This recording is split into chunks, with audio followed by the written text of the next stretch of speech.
What's up, y'all? Ropy here. Welcome back to Old Dominion Dynasty, ranked 23rd in the country now with our 9-2 record coming into our last game of the regular season against our other rival, Virginia. The Cavaliers are coming to town, and it's a big game for a number of reasons. A, it's like I said, it's our last game of our regular season. B, it's a rivalry game. And C, it is a massive, massive recruiting weekend. We have, I think, 6 guys. Yeah, Jonathan Johnson, who's middle linebacker, who you see here. Peter Williams, who's a wide receiver that we just broke the lock on last week. Garrett Williams, who's a defensive end.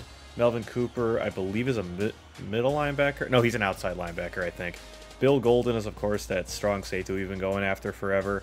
And Marvin Calhoun is a cornerback. So a lot of, I think almost all of these guys were like day one adds to our recruiting board, and we've been going after them so hard all season. So hopefully we can have a big week and have a big impression on all of them. I'm not even going to bother looking at like all of their missions because I think it's just going to stress me out because there's going to be so many. So hopefully we meet as many as we can, but winning the game will go a long way. I know that. Also, in case you're curious, because I know I was, Troy is in fact still undefeated and ranked number 4 in the country. So the Trojans are having themselves quite the season. This is a big game, and we're the home team, so we're going to wear our back in black uniforms, the all-black look with the Monarch helmet. There are the boys getting ready for the game, looking slick in the all-black, and there is the visiting Cavaliers as well. I love Virginia's uniforms, personally. They're probably some of my favorites in the ACC. I don't know why. There's just something so clean about them.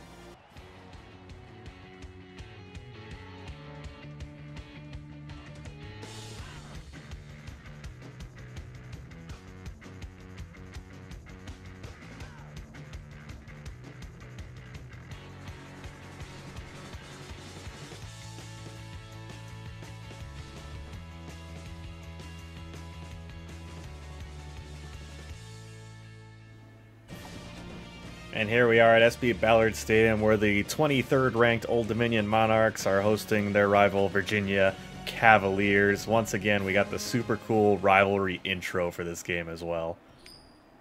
Let's go. What? Their quarterback is wearing number 98? What is that? I have never seen that before in this game. And they run a speed option, which works extremely well. A 29-yard carry for Mike Hollins. Maybe the entire defense was taken off guard by the quarterback wearing number 98. All right, let's put their bizarre jersey choice behind us and try and actually stop them. That was a terrible start to this game defensively, giving up a huge run. And that time we're ready for it. Anton Stewart rushing into the backfield and bringing Hollins down for a loss of 3. Rodriguez drops back to pass this time, throws it over to the right. He's got his receiver, Wood Jr., Sackett Wood Jr., and gets close to the line of gain. It'll be 3rd and inches. Rodriguez drops back to pass again. Over to the right side. Receiver's wide open. Davis Jr. Charity is able to bring him down, but Lavelle Davis Jr. with a huge play for the Cavaliers, and they're on our 5. 1st and goal for the Cavaliers. It's a handoff, and James Ostrander just destroyed that play. Mike Hollins brought down for a loss of 2. Nice start to this red zone possession, I guess. Obviously, it's not a great start to this game that they're down on our 5. Rodriguez driving back, can't find anyone, wants to take off and run. Alex Solano comes over to make the tackle, but he gets very close, and it'll be 3rd and goal from about the 2. Damian Charity getting the crowd pumped up for this play. It's a handoff to Hollins, and Alex Solano comes over to make the play. He's down. Oh, no, he's down. He's injured. It's always a bummer when a guy gets hurt, even if it's a rival. But that is a great, great stop by the defense to hold them to this field goal attempt. And he does knock it through, so that will make it a 3-0 game. The Cavaliers are up early.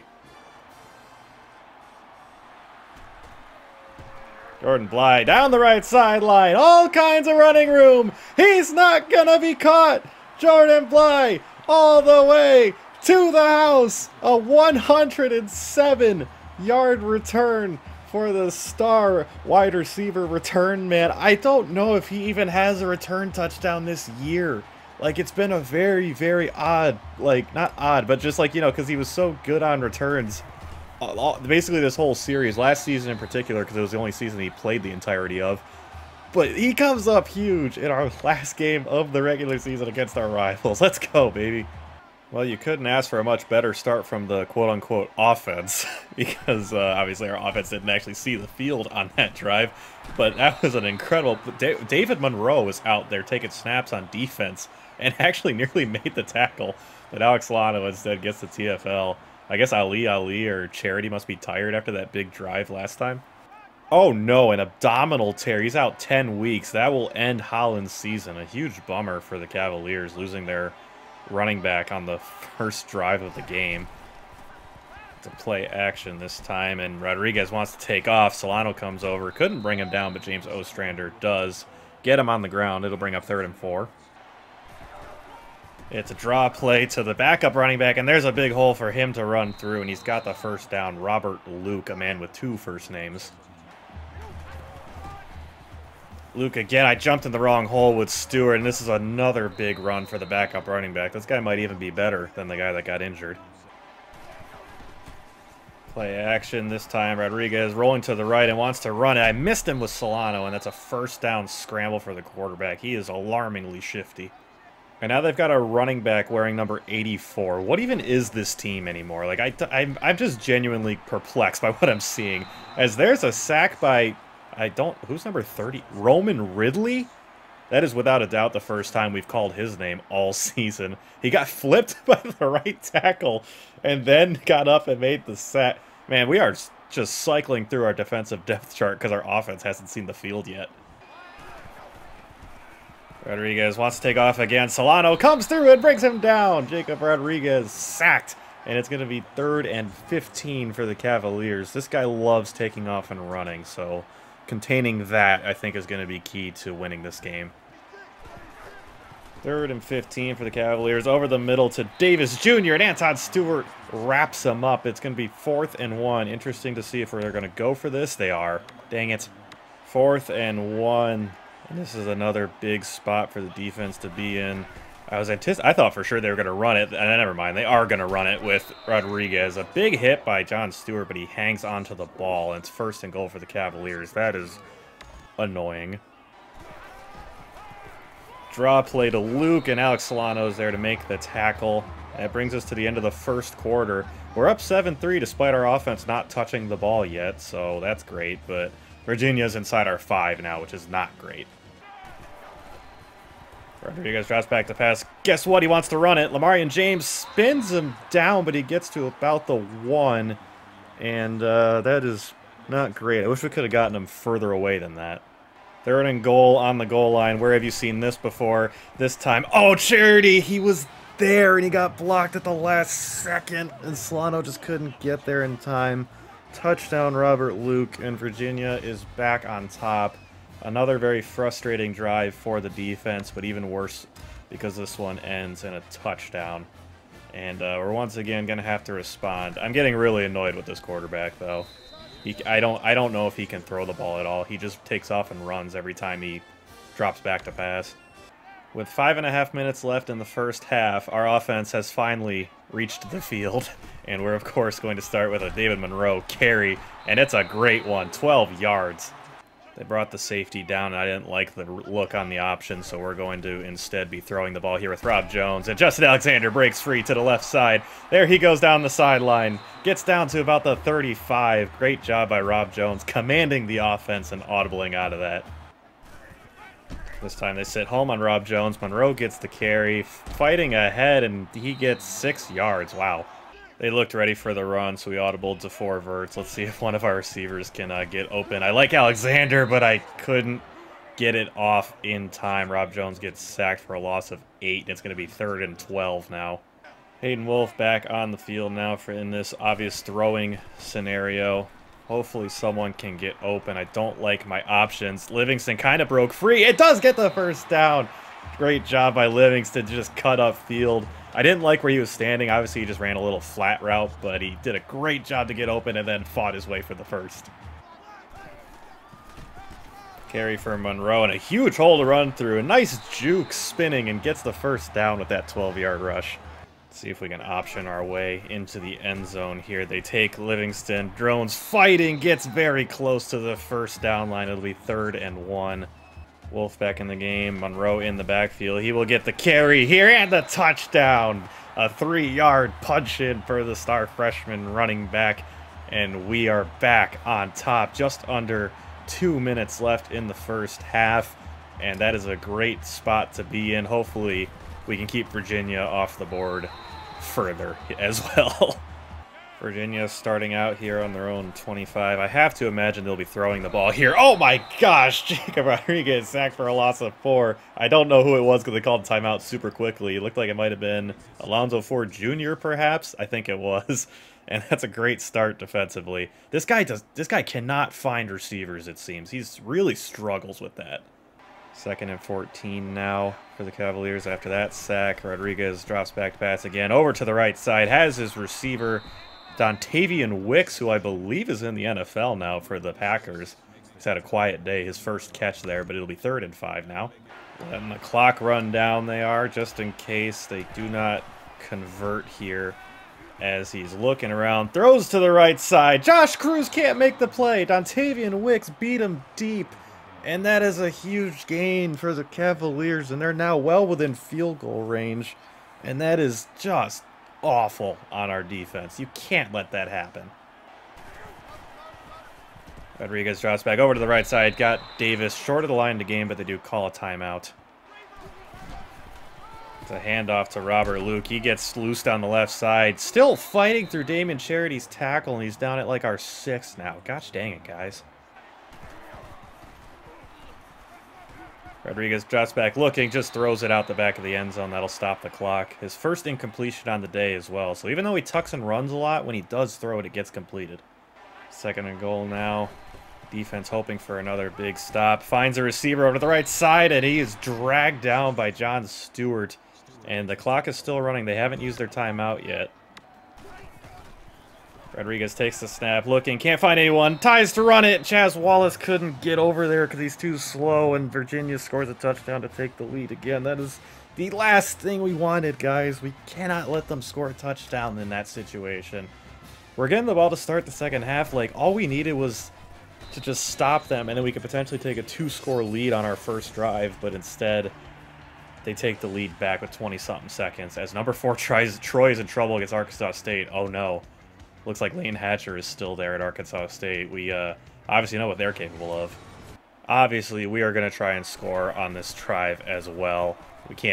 We're not just going to sit here and take a deficit. Oh my gosh, Zach Kuntz. I was in the middle of my sentence, so I couldn't comment on how terrible a pass that was. But the big man goes up and gets it over the defender. Unbelievable. And we call our first timeout with 13 seconds left.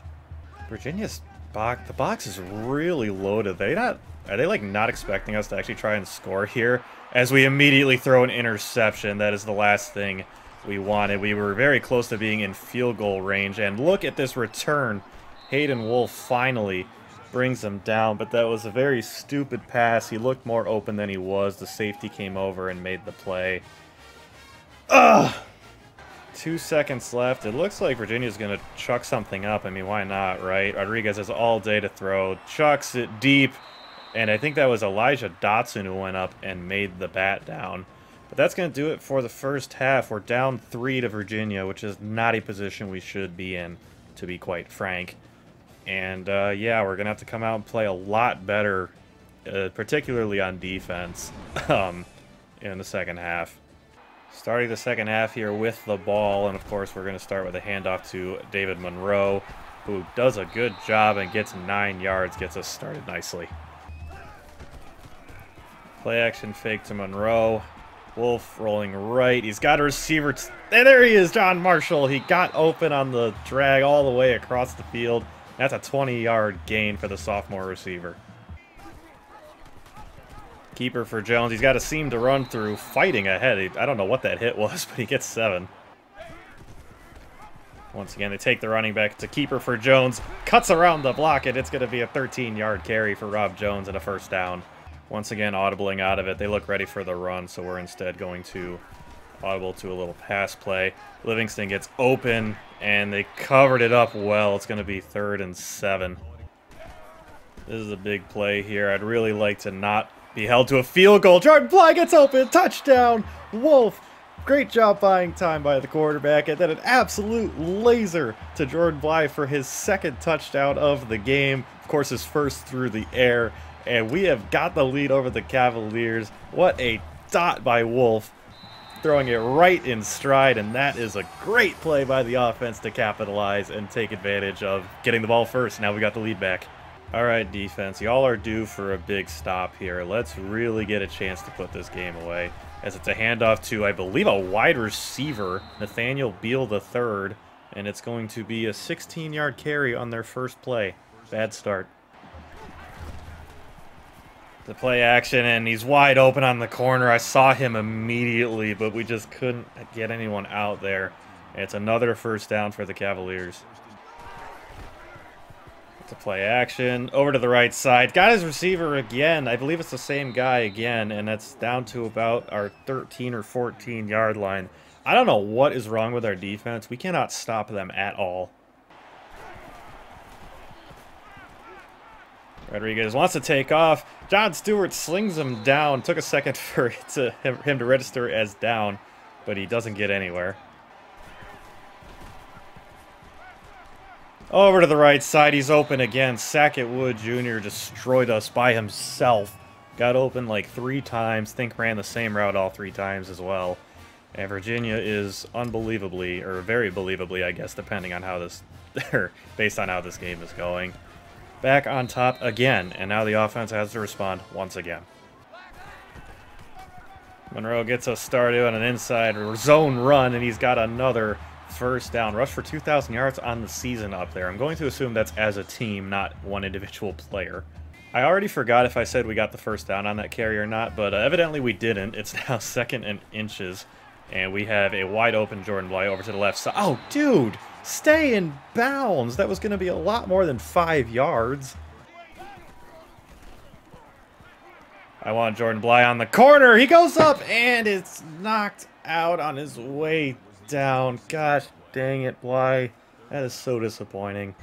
3rd and 8. This is a massive play. We cannot come up empty on this drive, and Zach Kuntz broke wide open over the middle. They must have sent a heavy blitz or something, because they didn't have anybody back there in coverage. Start of the 4th quarter. We are driving and trying to either take the lead or tie the game with a field goal. I would really much prefer to take the lead. I don't want to mess with them only needing a field goal to beat us. This time they stay home on Jones, and Monroe gets the carry and the first down out past the 20-yard line. This time they stay home on Jones again. Monroe fighting very close to the first down line. It's going to be 3rd and 1. John Livingston in the game now, but that's all right. We trust him as much as we trust Monroe, and he doesn't get it. He's kept short of the first down line, and he's injured as well. And that brings up 4th and 1. What the frick do I do here? We're going to hand it off to Blake Watson. Hopefully he has better luck, and he does. He gets the first down, a 7-yard carry for Blake Watson. He could potentially be listed as the hero of this game, depending on how this drive ends, but that is just awesome. John Livingston has back spasms, is out for 1 quarter, so we probably won't see him the rest of this game. Oh no, that sucks. Especially because Monroe gets spelled. You know, I don't want to say like super often, but it does happen. I guess I should snap it. Monroe gets the carry here. Nowhere to go. Virginia was all over that, and Monroe loses 1 yard on that carry. Gosh dang it. We're going to try an option look here, I guess. Monroe gets the carry. He's in! Touchdown, Monarchs! David Monroe from 3 yards out punches it in off the option play. Just under 3 minutes left to go in this ball game. And we are back on top. This extra point from Jason Paris makes it a 4-point game, so Virginia's going to have to score a touchdown on this drive. All right, defense, big stop. We got to get it. We cannot let them go down and score because there will not be very much time left if they do. Robert Luke gets them started with a 4-yard carry. Rodriguez wants to take off and run. He will get the first down just barely. Draw play to Luke. Solano fought through his block but couldn't make the play at the line of scrimmage, and it's 9 yards. Under 2 minutes now, and it looks like they're going to come out, throw this one. Robert Luke makes the catch And they didn't call the timeout, but they don't have to, necessarily. Rodriguez dropping back, looking, just flips it out to the receiver. Ball's on the ground! Ball's on the ground! Amari Morrison scoops it up! Oh my gosh, I think that was Sean Thomas in coverage. It was Beal, the wide receiver who's been playing running back.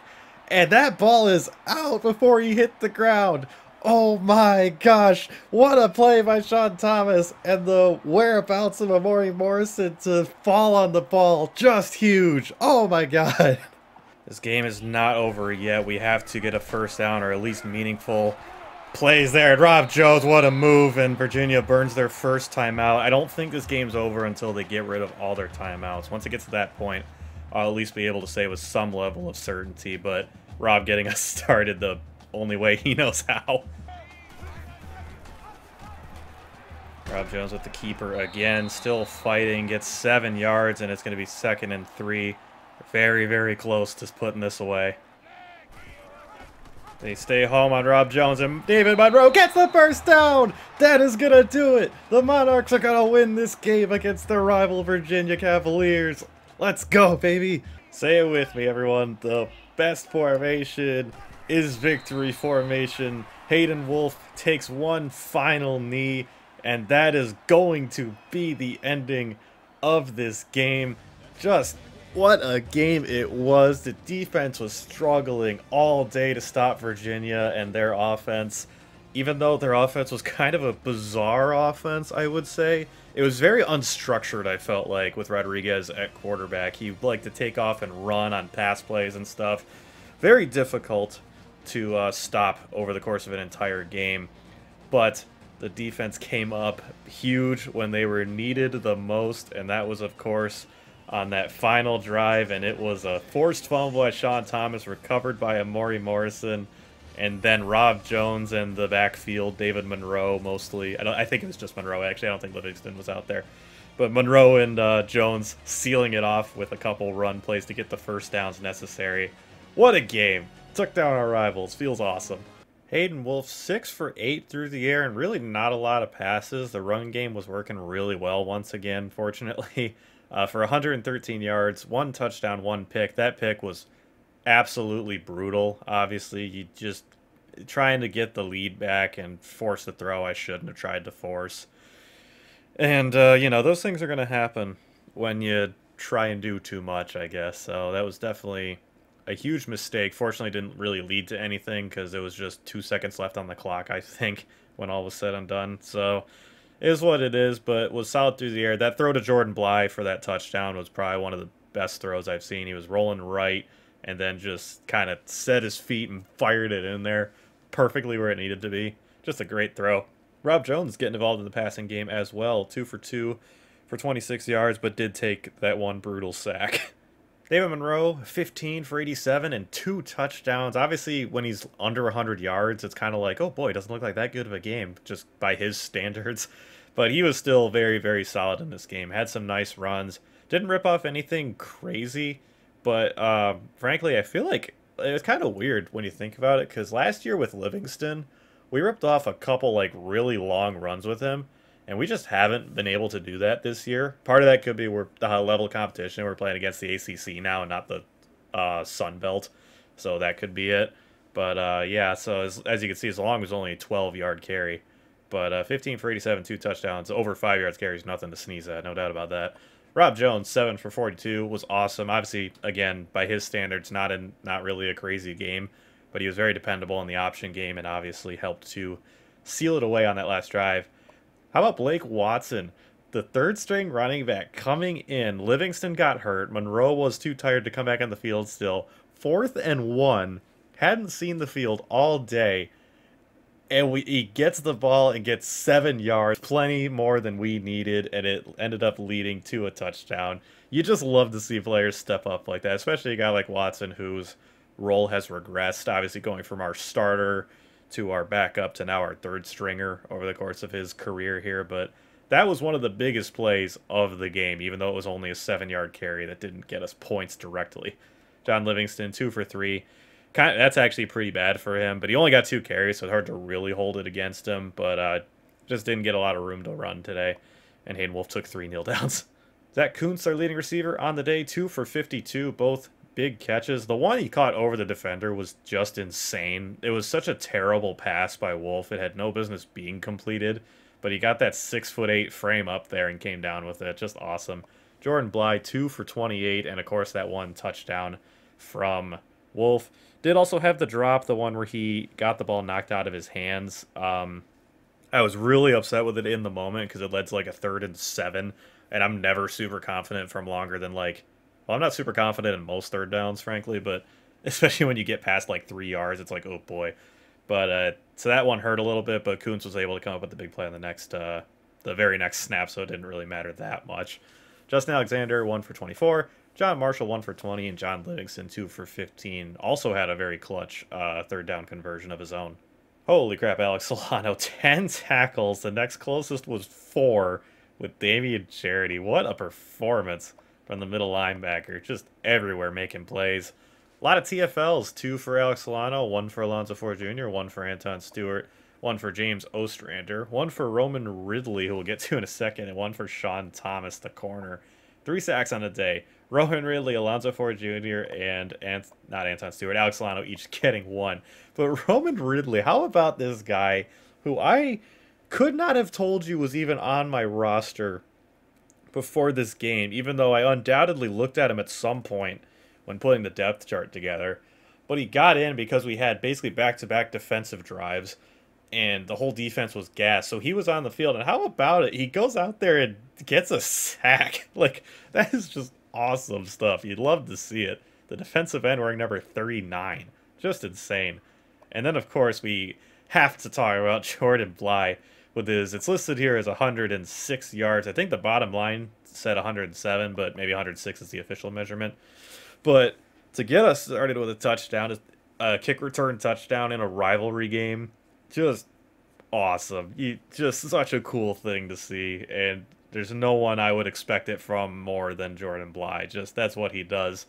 And the only real downside of it is that, like I said, our defense was just exhausted because it was a long, grueling drive by Virginia on their first drive that resulted in a goal line stand and a field goal. And then immediately followed by another long, grueling drive, which resulted in a touchdown. Like, it just put our defense in a bad spot, but I ain't about to be mad at Jordan Bly about that. I mean, he returned a kick for a touchdown.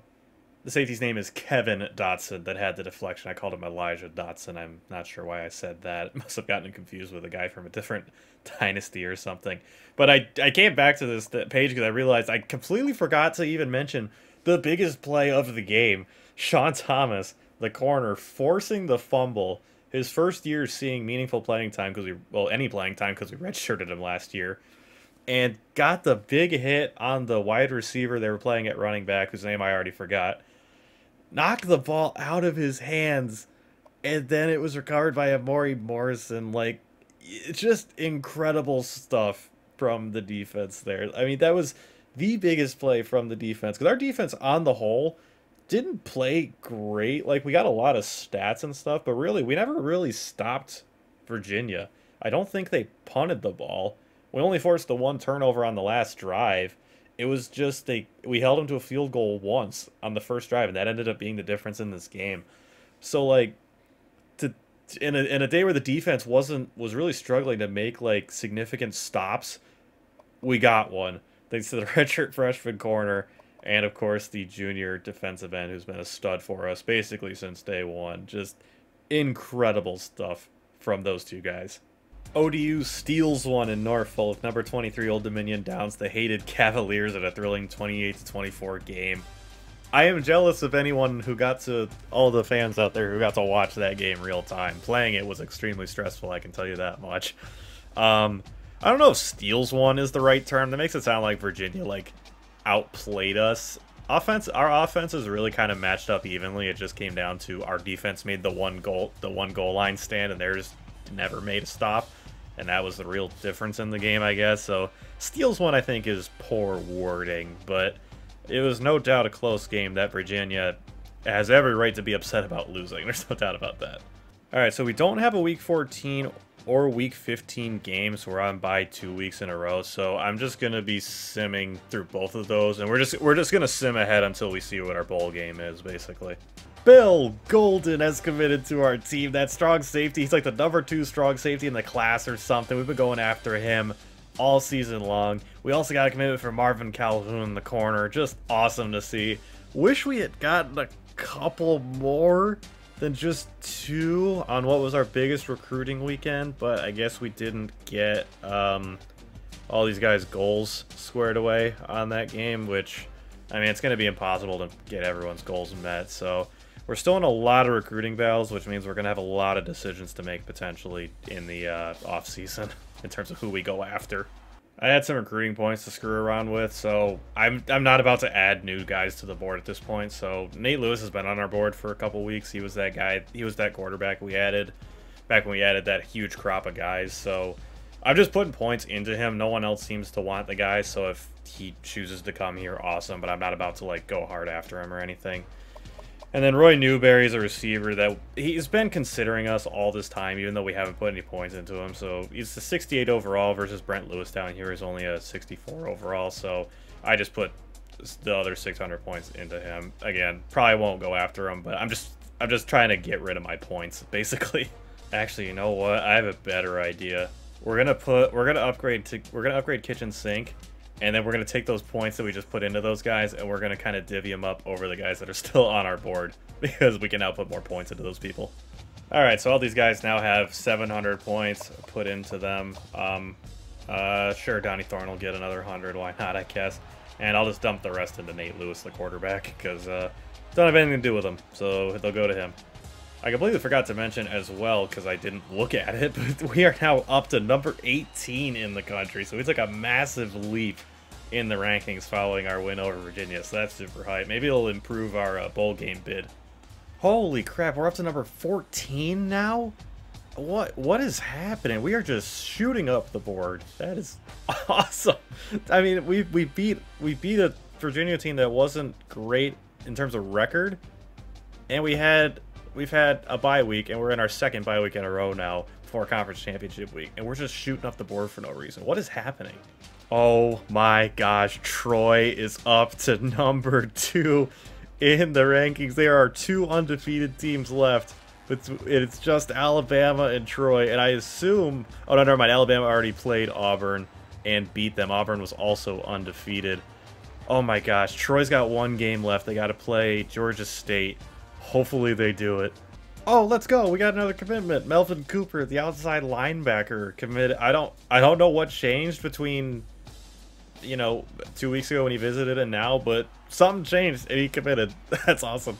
Yeah, baby. Troy beat Georgia State, and they don't have a conference championship in the Sun Belt, I assume, because there's not enough teams in it or something. So they're going to be 12-0 going into the postseason. Oh my gosh, I hope the committee doesn't screw them. I want to see these guys play in the championship game. As expected, Miami, who did lose a game in conference, they must have lost one of their last 2. They won our division and will be representing whatever our division's called in the ACC championship game against number 5 Clemson. So that's going to be a great game. Donovan Edwards from Michigan, the Don, takes home the Heisman Trophy. That is awesome. Look at that season. He rushed for over 2,500 yards and had 26 touchdowns. Holy crap, that is just insane. Well, there's no doubt that that is deserved, so that's just awesome to see. Go Blue forever. Oh, it looks like he beat out, I think his name's Mayan Williams from Ohio State as well, who was very close as well. Only 200-some-odd votes behind him. And it looks like there's a running back from NIU that ended up in the running, so that's pretty hype too. But the Don takes home the Heisman. Love to see it. We have received a bid to play in the Holiday Bowl against number 14 USC. We have jumped up to number 13 now in the country. USC looked like it had a nice season, only 8-4, but 6-3 in conference, so they're only 1 game worse than us in conference play. Coming out of the Pac-12, of course, but that's super exciting. Now, obviously not a New Year's Six bowl or anything, but it's one of the bigger bowls out there. So, and I'm very excited we have a high-caliber opponent in our way as well, so that should be fun. Alex Solano has won the Chuck Bednarik Award. Awesome. Alex Solano also won the Bronco Nagurski Award. Jeez, oh Pete, Solano's just raking in the awards. Oh, and the Dick Butkus Award, not to be forgotten. My gosh, Solano is cleaning up. And Jordan Bly has won Johnny the Jet Rogers Award. That is, of course, the Return Man Award. I mean, like I said, his touchdown total was really down this year. I don't know if the one he just had against Virginia was the only one he had all year, but I almost feel like it was. So his touchdown total was low, but obviously racked up a ton of return yards for us, so well-deserved as well. Oh, look, there, the national media is excited about this matchup. It says there the Holiday Bowl may be the best game this bowl season. I certainly hope so. Should be a ton of fun. USC's always got a high-flying offense, so our defense is going to have to come ready to play, and our offense is going to have to come ready to keep up. So that should be a very interesting matchup. But that is going to do it for us this week. Finished the regular season 10-2, first year in the ACC. I would be lying if I said I wasn't extremely pleased with that. Obviously, the losses hurt when they come. Both losses were really, really tough, but still super cool to have had that good of a season, our first year in the ACC. Really proving we belong. Coach Ropy's coached the boys up ready to play at the Power 5 level extremely effectively. So, we'll see how it goes against USC next week. But again, that is for next week. So, again, thank all y'all for watching. Love and appreciate each and every one of you. And I'll see you guys in my next episode. Later, y'all.